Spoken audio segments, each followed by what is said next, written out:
Hello and welcome back to TNWKS, the Now We Know show, the show where we discuss a topic of interest, and by the end we will have learned something new, and hopefully you will too. I'm Zak. And I'm Buzz, and in this week's show, we're talking about board games. Board games? Are board games, boring people? Are they a thing of the past? Are they a thing of the past, or are board games the new retro way of enjoying they making a a Sunday comeback? afternoon? Yes. Exactly. That's what we're going to be talking about.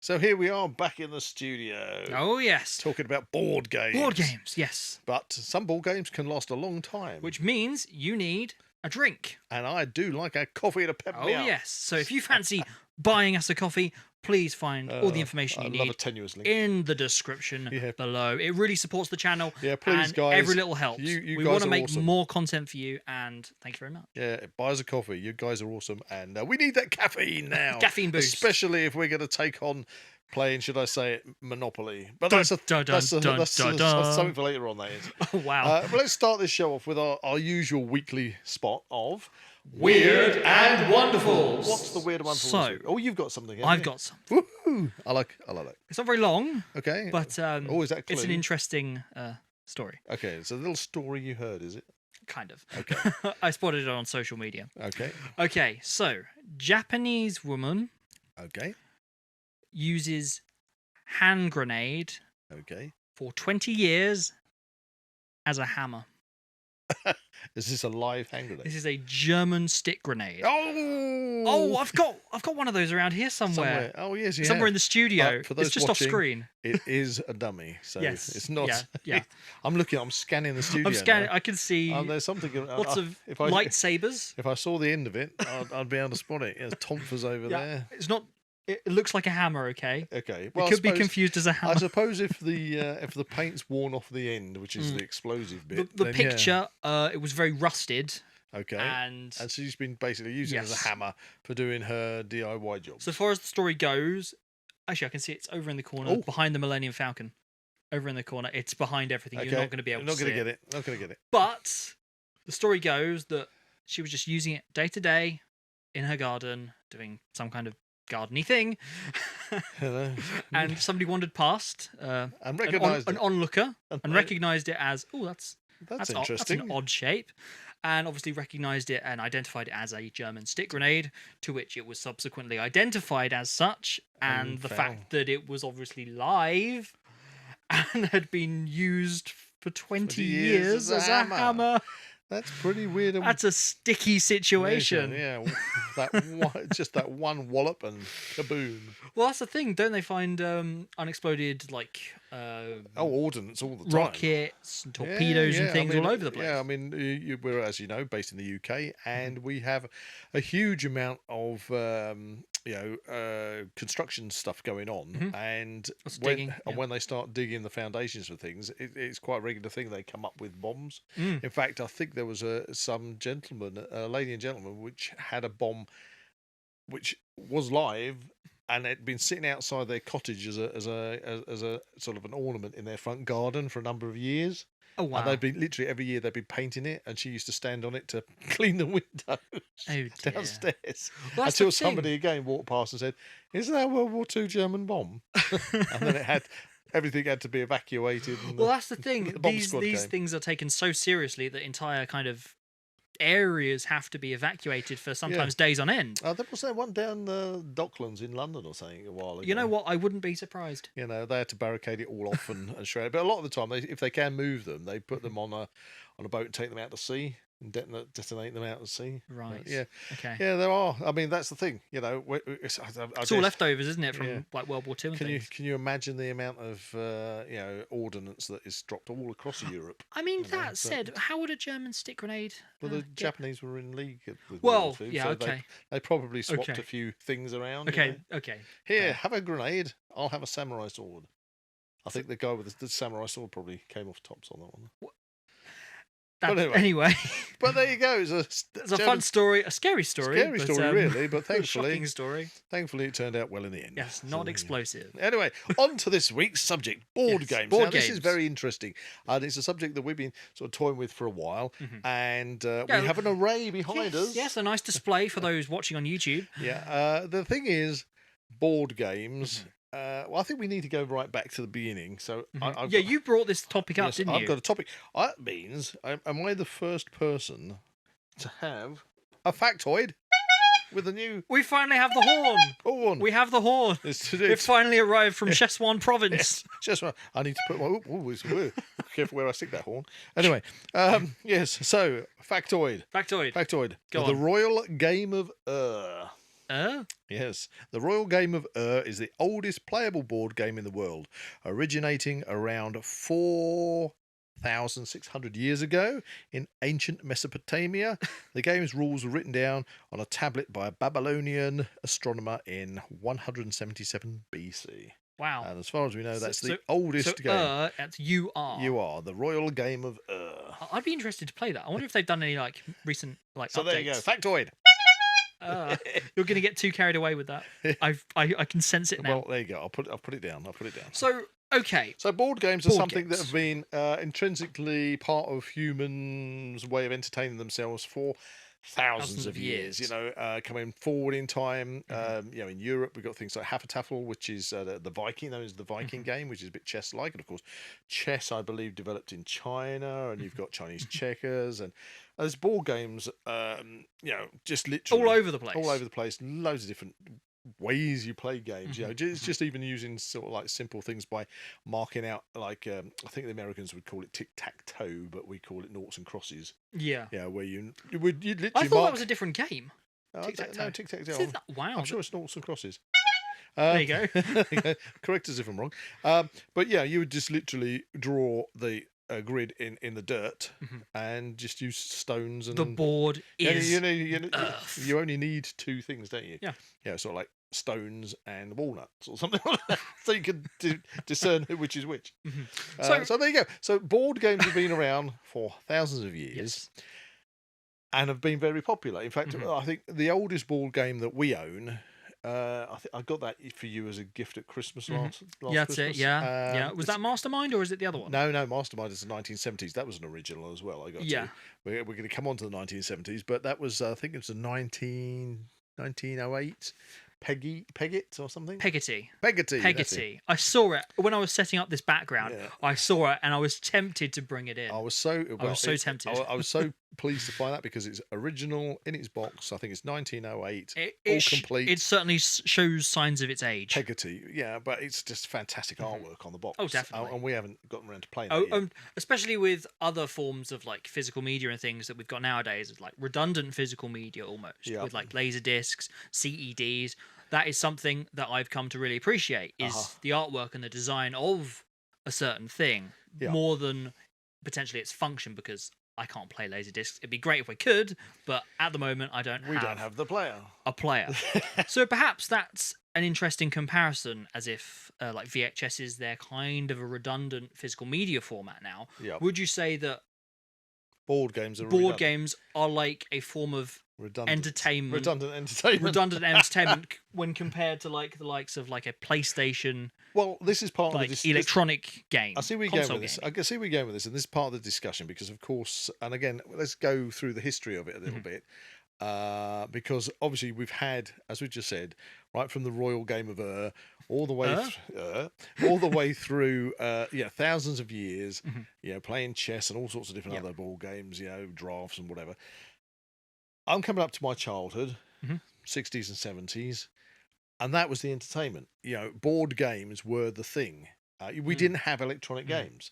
So right up until, I'd say, the late 70s, board games were still in the height of fashion, because especially when it came to Christmas, because at Christmas you always used to get adverts for like the board game companies, like Hasbro, and people trying to think of some other you got Frustration. Who's the one who producing Monopoly? I can't think off the top of my head, but they'd always either with Monopoly they've kept that alive by reinventing it, the same game, but changing it to fit in with a theme. Because like I picked up the Lord of the Rings Monopoly, which is the best. I'll say the #1 version of Monopoly. I have to say, I played Monopoly when I was a kid back in the 70s, and yes, it can turn into two Violence. things: a very long game, and if you got annoying family members that ruin it, it can be arguments and all sorts. Yeah. And the Lord of the Rings one was actually a really good version. It was refreshing, actually. It was refreshing. I liked all the Lord of the Rings references and little figures and everything, but also it was really good because you had the one ring which moved around the board to Mount Doom. So every time you rolled it, if you got the Eye of Sauron, the ring would move one square. So the game was over when it got to the Mount Doom. Yep. And that was it. So and whoever had the most money in property wins, type thing. So that actually I enjoyed that because it had a kind of time limit on it. But anyway, let's take it back to the 70s. So you had this time where board game, there wasn't an option. It's board games. That's what you had. There were no.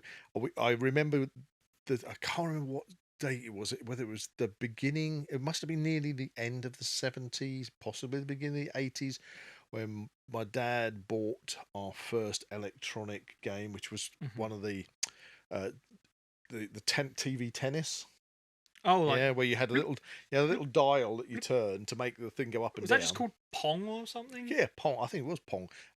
So you had that, and I remember the console that we had also had a light gun with it. So it had like playing clay pigeon shooting on the TV screen. However, prior to that, so you're thinking thousands of years of humanity have only been playing board games, okay? Until that time where we have the crossover to electronic games. Yeah. So let's just stick with my childhood for a moment, because a lot of people listening to this and watching this will relate to this. So you had that thing where every Christmas you had new things, and you're always looking for the new games. Classic games that we always played, of course, were things like chess. Yeah. Chess, dominoes, snakes and ladders, and what's the other one? You got to be a bit more specific. Frustration? It was Frustration, but the original Frustration. I can't think of the name of it. You guys are screaming at me out there in listener land. Honestly, this is a podcast about board games. We should know these things. Well, I haven't played this since I was a kid. Yeah, because it'll come to me. Anyway, but you had 4 coloured squares on it with a route around, and you chose a colour, and you had to get your pieces all the way around the board and then to the centre. Right. To win it, and I can't think of what it's called off the top of my head, but Frustration is based on it. Okay. So you had these standard games, and then you had other types of games that would come out yearly, which were like, oh, what's this going to be? And some of them were awful. What was the one where it's like the yellow and red discs you put into the kind of... Oh, that's Connect 4. Connect 4. Yeah, so you had those kind of... I think what it was is, if you classify those as kind of vertical board game, I suppose. Gravity games. Because you had things like Mousetrap. Yeah, they'd start to become more and more inventive with board complex, games. To appeal to children more. So you'd have like Mousetrap, where you'd have to put this like construction of this wonderful rig that if you landed on the wrong thing, you set the ball rolling and it would roll, and all sorts of different things would happen, and the cage would come down. Well, that's all good and fun. But I remember there's one that we've got somewhere, and I don't know if it's all complete at the moment, but wasn't it called like Rumble in the Jungle? The setting up, it was like kind of like Jungle Run type of thing. Okay. But the setting up of it took far longer than the actual playing of the game. Yeah. To kind of get these like rolling like balls and things. Yeah. And, like traps and things going all over the place. I mean, there was, and you've got to rely on all these things to work when they have to work. And of course, inevitably, I think maybe the manufacturers kind of had an idea that knowing kids, they're going to lose bits. Yeah. And once you lose bits, you can't play the game. You got to get another one. The game ends up. Back then, not a car boot sale, but back then it would have been a jumble sale or in the bin or something like that. In the cupboard. Never to be seen again. We had the other ones like Ludo. Ludo. Was it Ludo? I'm thinking of Ludo's the thing from Labyrinth. Yeah. I'm sure it was Ludo. Cluedo. No, not Cluedo. Ludo. Okay. Ludo. So anyway, it's Ludo. Ludo is like Frustration. Okay. Yeah, it's Ludo. Anyway, got there in the end. Anyway, so you've got all these different board games that were classics, as I say, like chess and things, and then they brought out kind of yearly, trying to, like you had the initial battleships, where you had literally just pieces of paper, and you marked out where your battleships were on it, and you had to. You maybe put a screen between you and your player, and then you'd call out what square you think that they might be on. Oh, it's going to be A5. Is that a hit or a miss? But of course, then that developed from that to when the electronics started coming out. So, sort of from the paper, it then went to like fold out plastic ones with pegs. Yeah. Put pegs in. Yeah. And then it went to like electronic battleships. And of course, eventually it ends up being on a computer console, and so you kind of think that for the heyday of board games lasting for so many thousands of years, that suddenly we hit the 1980s when we start getting handheld electronic games. And of course, I can't remember the year that Nintendo brought out the Game Boy, but that was like the big thing. I mean, well, I remember it must have been in the early 2000s when I got the Game Boy Advanced SP. Oh, yep. That's a good one. But from that point, I remember things like the Sega Master Systems and our friend Chaz obviously had the Amiga, the Commodore 64, and things like this. Now this is before me, you see. Yeah, this is before me. and a lot of cartridge games. I mean, I love the cartridge games, and of course now we've gone PS1, which I bought into when that came out, PS2, PS3, PS4. We didn't PS4. No, we didn't PS4. We skipped PS4 and went straight to 5. So now you've got, and then recently our TV blew up, and so we changed. We've got a new TV, new smart TV, and it found it's got a games channel on it that you can link up your PlayStation controller to the TV. Well, it's via Bluetooth, and you can play games on the TV. How it's like crazy. Entertainment, physical media, and all these things, that's kind of where, on that kind of electronic side, where the crossover kind of happens. And now you see, obviously, we've got the option to like play it direct on a TV. These things, simple or complex, it's very much a similar conversation when we're talking about physical media in comparison to board games. So the board games kind of, you could say they kind of died a death as soon as electronic games took a grip of people's imagination. And you don't see adverts. I can't even remember the last time I saw a board game advert. Not really. You would normally see them around Christmas. Yeah, but I can't say. Possibly on static adverts on social media feeds. You might see something if somebody's doing a startup or something like that. Yeah. But mainly, if it's proper adverts on the TV, it's nowadays it's promoted to have things like the Wii and these portable game systems that show a family in a house from grandmother and grandfather down to the grandchildren. Everybody's having a wonderful time playing Super Mario Kart, and it's like you are living in a perfect life because you've got an electronic console that you can take anywhere in the back of the car or whatever. And meantime, everybody else is looking at their phones. So are the board games dead? Well, I wouldn't say that, because obviously, again, going back to physical media, I love physical media. Think about vinyl. That's still around. Yeah, that is very much a vinyl sales, as far as I believe, rocketed. They've rocketed. They're probably the best they've ever been. And I'm like, well, certainly from the heyday. The heyday, yeah. What? Why? Why is that? Obviously, there's a market for it. Yeah, there's a market. Now, I'm going to use a word that you're going to hate. I think board games have become very sort of boutique. Like they use that for boutique Blu-rays and things. And when I say that, there are specialised shops. Much like a distributor. Yeah. You can go to these specialised shops, like what's the one where you get the Warhammer 4000 stuff from? Games Workshop. Places like that, and there's lots of other ones. And I noticed that also you can go to shops, kind of like games cafes, really, which have shops inside them, and you can go there, have a coffee, and they've got loads of tables and play games. So I think what it is board games haven't died a death, and I don't think they've gone underground either. No, I think that they are holding their own to a certain degree. Yeah, because it's that level of having like a physical thing in front of you instead of like a controller. I think, but I do think now this is probably my personal opinion on this. But I actually think the way that families interact now has changed, because the amount of times I've been to family get-togethers, or with just general say parties where you've got friends and guests, loads of people are just staring at their phones, or not interacting with each other. When you get a board game, it's a case of all have to interact together. You've got a challenge. You've got a quest. And I think a lot to do. I don't know if kids today actually know what that's like, because do their parents say, "Hey, let's play a board game," or is it let's get on the computer and have it's very much that kind of personal experience, isn't it? Whereas when I was a kid, it would be a standard thing that, especially at Christmas, you play board games. But also it also became the kind of trope that if you got the board game out, it meant everybody was going to end up with a raging argument.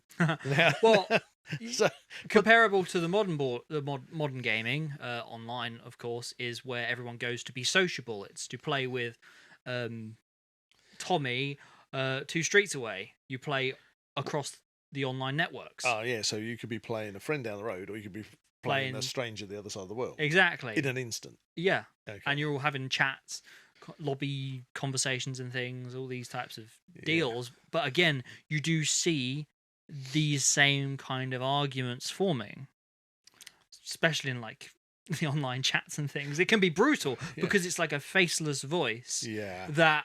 But that's just like social media in general, isn't it? Well, yeah. If you post again the crossovers if here, you have an opinion on a subject and you put it on social media, you'll be shot. You know you're going to get shot down. Yeah. People will take the opportunity to basically punch down on anybody they can. Well, it's the anonymity, isn't it? Because it's faceless people. Whereas with a board game, you're sitting in front of people around a table, face to face. And do you know? I think it's a really healthy way of social interaction, a board game, and I actually think that people should play more board games. But anyway, we've got an array of board games that be behind us. Oh yeah, some of these date back. I mean, over that side I can see a 1990s Gladiators, for example. I remember one from very early on us playing board games. I think it's something that's always been in our house, and that is Tomb of Doom behind you. Tomb of Doom. Gotta love Tomb of Doom. Tomb of Doom was always a good fun one. When it has batteries. When it has batteries. But again, that's one of those things. It's got little parts and it has batteries, and if you lose the batteries, whereas something as basic as playing chess, as long as you've got all the pieces, and you can always supplant one for a Well, that's something that certainly is a thing for me. I think there is a point where a board game can become too complex. Yeah, I'm glad you brought that up. It loses that enjoyment because it requires everyone to be on the same page to be able to play it functionally, if that makes sense. Yeah, if a board game is the actual rule book is like half an inch thick, and you have to keep referring to it all the time. Yeah, it's hard enough playing something like Cluedo when and then people say, "Oh, that's not how we play it," or "That's not," and you get little differences in how people play things. And it's funny that's what causes arguments. And you just reminded me of a little story. I've got a friend of mine called Les, and he always used to tell me about the rivalry between him and his brother-in-law. Oh yeah, and at weekends they'd have get-togethers, and it really made me laugh. This one, I've got to say, Les is a Jehovah's Witness. And this plays a part in this, and so they were always having social group meetings, and their favourite game at the time was Trivial Pursuit, because it was when Trivial Pursuit came out. Oh, so right from the heyday, yeah, from the heyday of Trivial Pursuit. So they go and play this, but him and his brother-in-law were like always real hot rivals. They must win the game. And I remember Les coming in, I love that. coming into work and telling me about, you won't believe what happened. He was playing at the weekend with his brother-in-law and the family, and they're playing Trivial Pursuit. And Les has got he's got all his wedges. It's the question. So they pull out a question, and the question was, "What's the 12th sign of the zodiac?" And I'm sure it's Aries. But anyway, he says Aries, and then his brother-in-law said, "No. We take those out. We take those questions out of the box because they're satanic." And then they had this big argument about the questions. That's ridiculous. And then Leslie say, no, this is Trivial Pursuit. It's general knowledge. So it's just like general knowledge of the world. And he's going, no. And then the whole thing just descended into chaos. That is hilarious. But again, those types of games, of course, you can update them with like modern questions and things. But you find that now they're very much themed like Monopoly to kind of keep didn't we have a Lord of the Rings? Recurring Lord of the Rings again. Didn't we get a Lord of the Rings? Lord of the Rings. I have got a Doctor Who Trivial Pursuit, but I will warn everyone to not play the Harry Potter Trivial Pursuit with me, because somehow I don't know. I'm not the biggest of Harry Potter fans. I am in Harry Potter, but yes, you were teenage Aberforth Dumbledore, if I recall. Yeah, Aberforth Dumbledore. I've got my wand. It's holding up Hero Quest, okay? Yes, but I kick ass at that. I played it at Christmas once, and since then, nobody's wanted to play with me. Well, okay, so what you're saying is that I've given an example of people descending into chaos and arguing because of abrasion over questions. You're saying that obviously nobody wants to play with you because they go, oh no, Zak's it's because it's hot topics like Doctor Who. Like I'm pretty clued in on that. Yeah, you're so knowledgeable on a specific subject or fandom or whatever. But that's why the companies sell the products, though, isn't it? Exactly. I suppose you'd have to kind of find yourself within like somebody either not knowing that you're so knowledgeable on a certain subject, or you're all similarly like clued in. Well, I suppose that's when I like games which are more equal, because if you play something, there was a game from the 80s which was a board game called Masquerade, which was basically is that the one we've got downstairs? Yeah, it took me ages to I've got the original one, thankfully. I never lost it, but I think you have to search eBay high and low if you want to copy of Masquerade. But that's basically charades, and the thing is with charades, it's down to the individual's ability to be able to gesticulate and get across what was that? Gesticulate. Because you're not allowed obviously to say any words or mime any words. You've got to mime your way through. So it's kind of more of an equal game, and I know that they've kind of had little variations on that. It's like I think Rapido and things where you had to make things out of dough. Oh, and you have to guess what crikey! Which is a kind of a similar way to doing charades. Is it kind of like Pictionary? Pictionary a bit. Yeah, I suppose because you draw a picture, you have to draw it, and whoever has to guess what it is. And Masquerade, I love that one because it was really obscure things, very much kind of not as rude, but as obscure as Cards Against Humanity, if you're familiar with playing that, which is that's a hilarious game. If you're playing adult versions, I think you played the kiddies one, and it was. You know what? Don't play Cards Against. I think Cards Against Children or something. But that was awful. That was bad. I had to play that for like a weekend every night for a few hours with like a big group of people, and I'm like, this would be so much more funny if it was the proper version. It was the adult version. They were kind of people very set in their ways on that particular occasion. But hey, I made the most of it. I enjoyed it for as much enjoyment as I could have had. So I suppose really when it comes to board games, you've got board games which you're going to play one-on-one competition, such as chess. Yep. Okay, head to head. But most board games kind of want to bring in a group. And I think probably board games, although obviously now they're going head to head with electronic games and with playing across the net, as you say. What do you call these online networks? Online networks.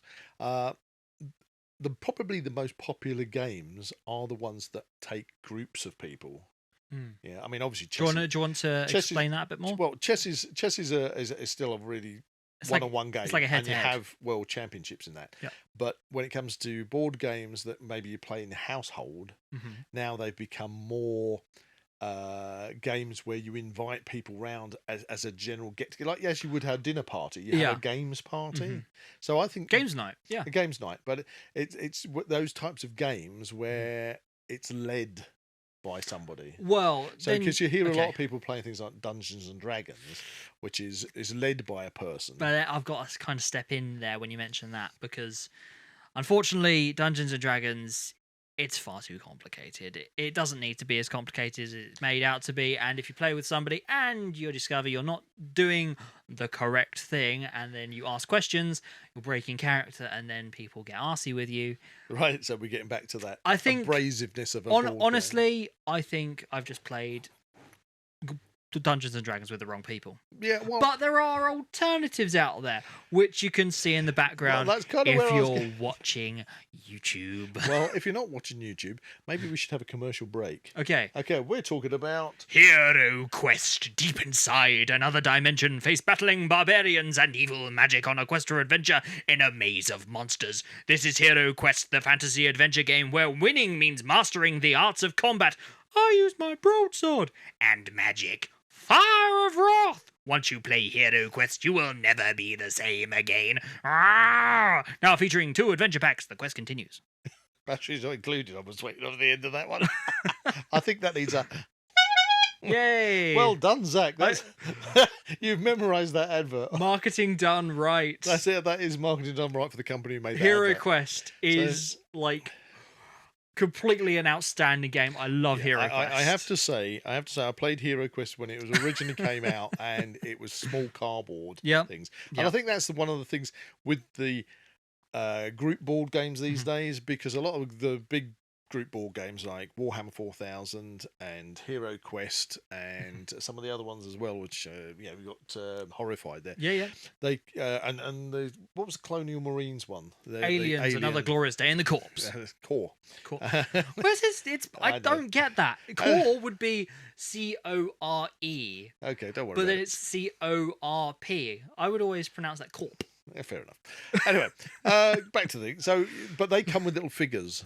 Yes. Okay. No, I don't want to go off tangent too much. Some assembly required. Yeah, don't want to go off tangent too much. But the thing is, because they come with the figures, it's created a whole other kind of industry as well, because people paint the figures, they build their armies, and they do things. Well, let's just say for Hero Quest, we're working on it. Yeah. Well, with Hero Quest, and I'm going to plug this because it was an old game that I played and I absolutely loved it, and then you've become introduced to it. And I've taken the Zargon role in my stride. You're the one who leads it, and this is the thing, because with a game like that, the rules aren't strict, and they're not hugely this is not a huge learning curve as a comparison to Dungeons and Dragons, because the comparisons are they're similar games, but they're poles apart. Rulebook for Hero Quest, all you need to know, if anything, is tiny, how much would you... half a dozen pages. Half a dozen pages to get the entire rules of Hero Quest, and you're sorted, and you can play it for hours. Yep. Dungeons and Dragons, depending on which version you're playing, could it be the 2015 edition? I don't know, because the rules are different, apparently. But you have to buy a 60 quid rulebook that's 2 inches thick. No, yeah. Well, you've got to keep buying it again and again as new editions are released. I call it making a mistake myself. I did buy the easy-to-play version, which came with a free poster of a dragon. Ooh. Have we still got the poster of the dragon? I think we got the poster of the dragon. But again, when I got it out, the rule book in it was huge. And then you had to... I went through sort of half a dozen scenarios, and then it said, by the time you got so far, you will then start to be able to play the game. And it's this is just too complicated. Well, now, I'm sure there's people out there listening to this that go, I don't know what you're talking about. It's very easy. But Hero Quest, that is a top game when you want a group of people. Because the thing is, you got to think about your game...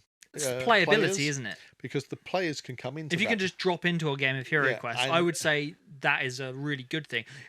All fine and well if Dungeons and Dragons is your thing, but I would say a easier, more playable version of a fantasy game like that is Hero Quest. Yeah, and that's when it becomes that enjoyable part. And because I think one has got to kind of, initially from a young age, you're kind of very much, I want to win. Yeah. Type of deal. Whereas I think over the years I have slowly discovered that it's not necessarily about the winning. You've got to learn to enjoy the game. Yeah, and that's core surely to any game though. Exactly. I think overcomplicating the game is a sure way of killing it. And having to keep going back and referring to the rule book all the way through a game is a way of killing it. And it's a way of losing people's interest in the game. Well, Okay. A good example of this is actually Tina. You played or tried to play games such as, if I look behind me, we've got Monsters Menace America behind us. Now, I remember trying to play that with Tina, and she just wasn't getting the rules. Oh, that was the one that's kind of based on Godzilla time.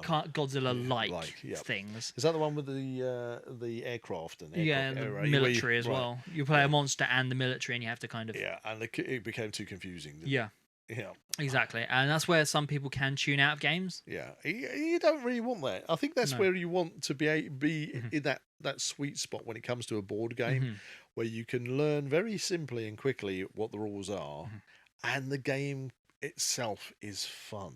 Yeah, but then there is also the other side, because I will say that I'm not a stranger to the more complex games. One that immediately pops to mind on this front is a game I've played several times with Jack, and to be honest, we're due another playthrough.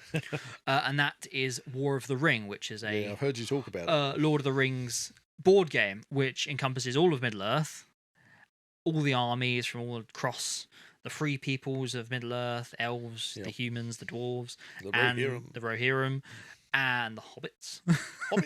Hobbits, anyway. They're taking the hobbits to Isengard. You have to recreate the movie. The hobbits to Isengard. What did you say? You have to recreate the movie, and obviously one person plays Sauron's forces and Saruman's or whatever, and somebody plays the good guys, and it's quite a complex game, and it does take a lot of setting up, because there are lots of miniatures. I'm not talking a small amount of miniatures. I'm not talking Hero Quest level of miniatures. I'm talking a lot of miniatures. That's more than Hero Quest. Well, just in Hero Quest, you have basically 4 combatant figures, don't you? 4 combatant figures, and then all the monsters. Yeah, but the guy who's controlling the game controls the monsters. Exactly. So that's easy enough to deal with. Whereas it's a lot of things in War of the Ring to kind of get your head around, and cards as well, and things have to be done in a certain way. The kind of switch off on it is when anyone ever brings up the political track. Right. You've got to get your different settlements to a kind of war footing to kind of be able to dispatch troops and things. Okay. Which is where a lot of people kind of tune out when playing that. It's already sounding complicated. Exactly. That's because it is. But what my point is, you can get your head around it if you persist. And it does take trial and error, of course, to learn these things. I would actually like to jump in there and say that, again, with the popularity of board games having to go head-to-head against electronic computer game consoles these days, surely one downside to board games that you've just described is you've got to have a gaming table of some sort, big enough, it sounds, to take that kind of game. That is very true. And I think a lot of people would be hard pressed these days. To like have that sort of sometimes a dining room table just doesn't cut it. If you're talking a dining room table doesn't cut it. Yeah. It doesn't help the playability there, does it? No, it doesn't help the playability. I was asked from friends that were trying to find a room big enough to play their Warhammer 4000 game, and I think they needed like 3 or 4 6-foot by 3-foot tables to put together to do this, which is an amazing thing, and I'd love to see how you play it. It'd be a great podcast to do one specifically on that. Yeah, on Warhammer. That was Warhammer 4000 or 40,000. I don't. It's had several iterations. I'm probably going to get told off for calling it the wrong name. Well, we should get. It was Jack, wasn't it? Jack Harris. Yeah. Jack Harris. Yeah. Get him to do a podcast on it. Again, to play a game like that's just like crazy space you've got to have. There you go. Live commentary of Warhammer 40,000. That'd be cool. I think for me, a game I want to be able to get it out and to not have to, every time I get a game out, read the instructions because I've forgotten how to play it. Yeah. Well, that's one of the reasons why I really love Hero Quest, because you can pick it up and the rules are so easy. Well, again, to put that into perspective, and we're not doing an advert for Hero Quest here. Well, actually, you just did do it. I could do it again. No, don't set me off. I can. Don't say, give me that horn. I'll hit you with it. I wonder if that works. Yep, kind of.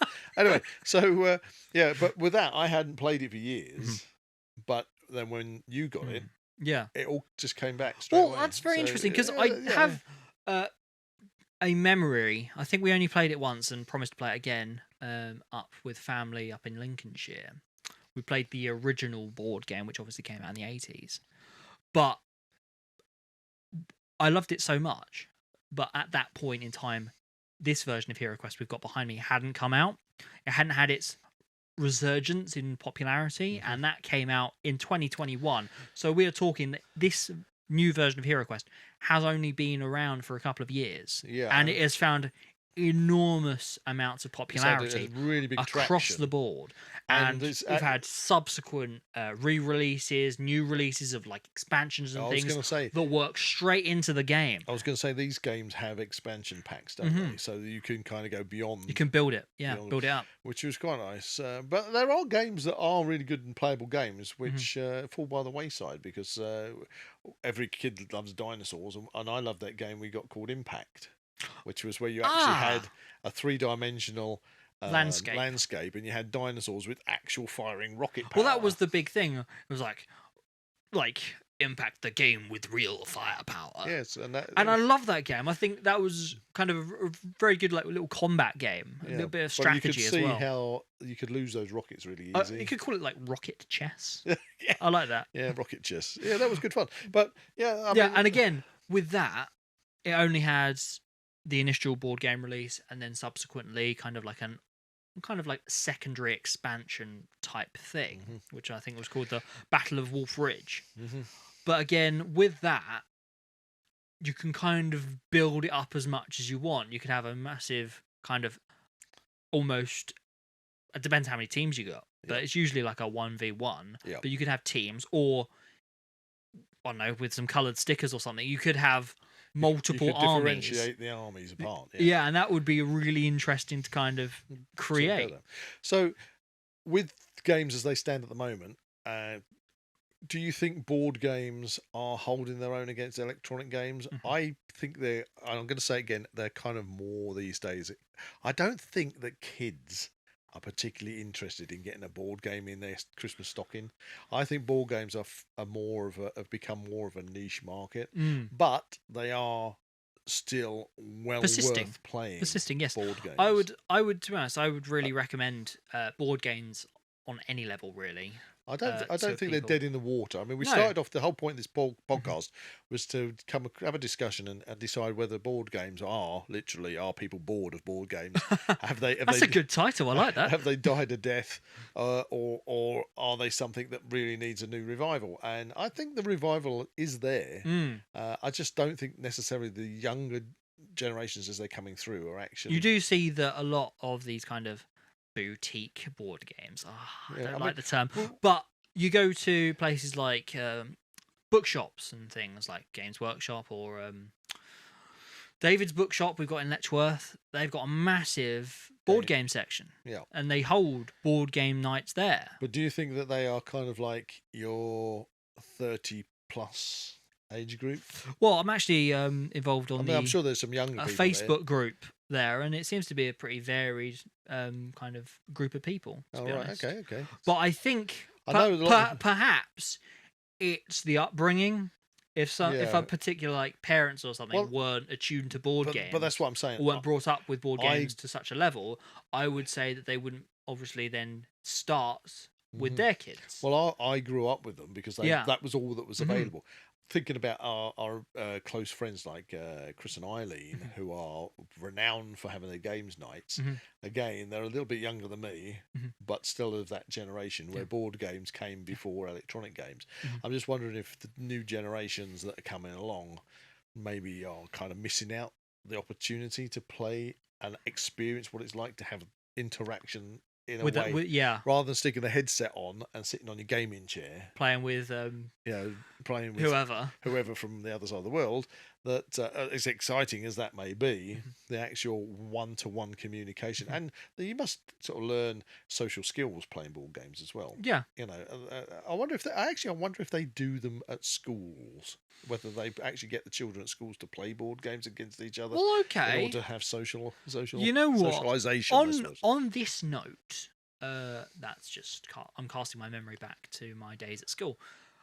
I can't really say that I ever had board games to play at school. When we got to the end of school term, the last day, usually everybody brought a board game in. And we used to sit at the desks playing board games. Oh, that's awesome. Oh, I like that. That's really cool. Did you do that? No, not really. Oh, that was the thing, that everybody would bring board games in. And no, sometimes you'd have like a fun day type thing. Interesting. It was mostly to do with no uniform days, non-uniform day. That's it. Type of deals, and sometimes you dress up as characters from whatever. I think my Levers day, I dressed up as Rambo. I took in a compound bow. That went down quite well. But not no arrows. Not the arrows. And somebody did try to confiscate my BB gun, which was odd. I just hid it. Anyway, long time in the past. But okay. Hang on, where were we going? I've lost my track. We were doing board games, and I said about going to school and playing board games. That was it. So the one memory I do have of board games when it comes to school is when we were given the task of design a board game. Ah, right, okay. Design a board game. And I remember, actually, odd comparison here, I made something that was like Horrified, the original Horrified. It was very much like you got your Dracula, your Wolfman, Universal Monsters type of vibe. It was a very straightforward game. I mean, you just had to roll the dice, move the pieces type of game. Oh no, you've landed on this, go back to the start type of thing. But I remember having a lot of fun kind of designing that. Yeah, well, and obviously everyone else did as well. I could see how a project like that at school would be a great way of getting the kids to interact. I can't remember if it was like a competition, like win tickets to like Alton Towers or something. Do you think that it was good fun. Do you think they can still do that at school these days? Because do you think the school children actually know what a board game is in order to design a board game? To be honest, or is it more likely they're going to be on their tablets or whatever they use these days saying we design an electronic game? I would probably not be surprised if that were the case. The tablets, because growing up, it was very much kind of on the beginnings of this kind of tech uprising. I remember having in the early 2000s, the big chunky computers that we still had to work with, type things on and whatever. But now they're all going to be flat screen type of deals. I imagine it's going to be very tech orientated school. Right. So to kind of round this off, a question I've been wanting to ask you. Obviously, you're younger than I am. Okay. But is it HeroQuest related? In your in your years of experience with playing board games, what are your top three? Top three board games. That's a good question. I like that. Well, I'm going to start at the top of the list, and that is HeroQuest. He's off again. Shall it? Okay, you've stopped me. Okay, HeroQuest. That's a good question. So if you didn't have HeroQuest, what would you go to next? Well, I don't know. Could you reveal one of your top three first? Maybe spur some ideas. Right. I'm going to kind of go classic and retro on this because I mean, I love HeroQuest, so that's going to be my top three. But one that I do cherish and I love the game is a game called Conquer Everest. Conquer Everest. Oh, and you have played that. I've played that several times. You threw up all over it, actually. Yes. Just to explain to the listeners, this Conquer Everest is a game I got, and I'm sure I must have got that in the 70s. And it had a collapsible Mount Everest. It's huge. It's this big pyramid mountain. Yeah. And you had to start off on this outer part of the board, going around, getting enough money for your expedition to Everest. Yeah. And before you could fly to Nepal. And then you had another route you had to go around, and you had to collect equipment. So you had to get enough Sherpas, enough ropes, and medikits and stuff. And then once you had enough to allow you to climb the mountain, then you had a little climber who had an ice axe. Yeah. And the actual pyramid mountain had little holes pierced into it, and so you could hook him into each hole as you went up the mountain. And you had several different routes to choose from: harder routes, which were faster, and longer routes, which were easier but longer. And then you might hit they're brilliant because they had you've been attacked by the abominable snowman, which was great. But you would lose equipment, and if you I love that game, and I kept it, and it was in the attic, and I found it, and when you were a kid we got that out. Yeah. and I hadn't played it for years, and we set it up. I was so pleased to find it, and then you subsequently halfway through the game threw up all over my mouth. I can't quite remember why. I assume it was something I ate. I think it must have been, but you threw up all over Mount Everest. thankfully, I have managed to. I did rescue it, but yeah. So Conquer Everest. Yeah, I think that one is my favourite retro game. So Conquer Everest and Mastermind. So I'll probably say Conquer Everest. Oh, you're going for that. I was going to go for Mastermind. Well, you were only introduced to the Mastermind about a year ago. Yeah, I know. It's such a simple game. Yeah, but somehow it's really, really fun. A logic and puzzle game that I just love it. So yeah, I think my top games would be Conquer Everest, for the sheer nostalgia, Hero Quest for the pleasure of playing with good friends and family. Yeah, then again a nostalgia one would be Mastermind. Okay, so just to broaden the topics a bit, I would have put Mastermind up there because I remember I haven't played it much, but I've had good fun with that. But for the nostalgia, for me personally, I always remember playing Tomb of Doom that we've got behind you. Oh yes, the Tomb of Doom. That's always a good one. Great fun. I know it's got like little silly little activity type things in it. Because haven't you got to get like the right key to open the treasure chest? Yes, you had to get the right key. It's kind of like Indiana Jones, but without Indiana Jones, isn't it? Otherwise, the skull would laugh at you. Oh, great time. And probably another one. It's kind of, again, another team game where everyone's like working together, as opposed to like being 1v1 or anything, would be actually Horrified.